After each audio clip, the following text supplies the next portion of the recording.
আপনাকে যদি কেউ জিজ্ঞেস করে আপনার প্রিয় খাবার কি, তাহলে হয়তো উত্তর দেবেন ভাত, খাসির রোস্ট, গরুর কলিজা টাইপের কিছু। কিন্তু কেউ কখনো ঘুণাক করে বলবেন না যে তারা লোহা, ইট, কাগজ খেতে ভালোবাসেন। কিন্তু অবিশ্বাস্য হলেও সত্যি যে এমন একটা রোগ আছে যে রোগে আক্রান্ত মানুষ দুনিয়ার সব অখাদ্য যেমন ইট, লোহা লক্কর খেয়ে থাকেন। রোগটির নাম পিকা। পিকা রোগটি এক ধরনের মানসিক বৈকল্যতা। এই রোগে আক্রান্ত মানুষ সামনে যা কিছু পায় তাই খেয়ে ফেলে, সেটি খাবার হোক বা অন্য কিছু। অনেক সময় রোগী তার মল, প্রস্রাব, কাগজ, কাঠ, গাছগাছরা সহ নানা ধরনের জিনিস খেয়ে ফেলে।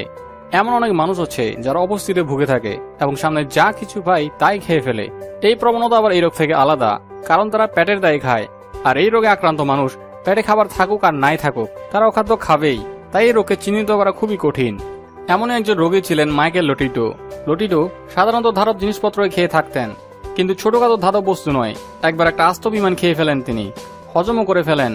কথা হচ্ছে কেন হজম করেছেন এইসব অখাদ্য? সত্যি কথা বলতে কি বিজ্ঞানীরাও জানেন না এই কথা। যদি একজন সাধারণ মানুষের পাকস্থলীতে যে অ্যাসিড নিঃসৃত হয় তা জিঙ্ক বা লৌহ জাতীয় পদার্থকে গলিয়ে ফেলতে পারে, কিন্তু কোনোভাবেই আমাদের পাকস্থলী এইসব অখাদ্য গলিয়ে ফেলার জন্য প্রস্তুত নয়।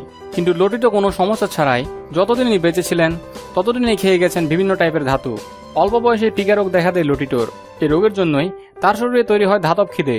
শুধু ধাতু নয়, কাঁচ, রাবারও খেয়ে ফেলতেন লোটিটো। টিভি, সাইকেল এসব খাওয়া ছিল লোটিটোর নেশা। কিন্তু দীর্ঘদিন এসব খেতে খেতে বিরক্ত হয়ে গেছিলেন তিনি।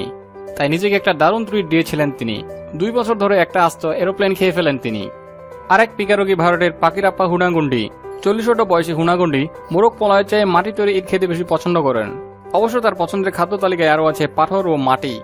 রান্নাঘরের ভুনা মাংসের ঘ্রাণে যখন ভোজন রসিক কোনো ব্যক্তির জিহ্বায় জল আসে, তখন হুনাগুন্ডি খুঁজতে থাকেন কঠিন ইট, পাথর। দেয়ালে মুখ লাগিয়ে ইট খেতেও দেখা যায় তাকে।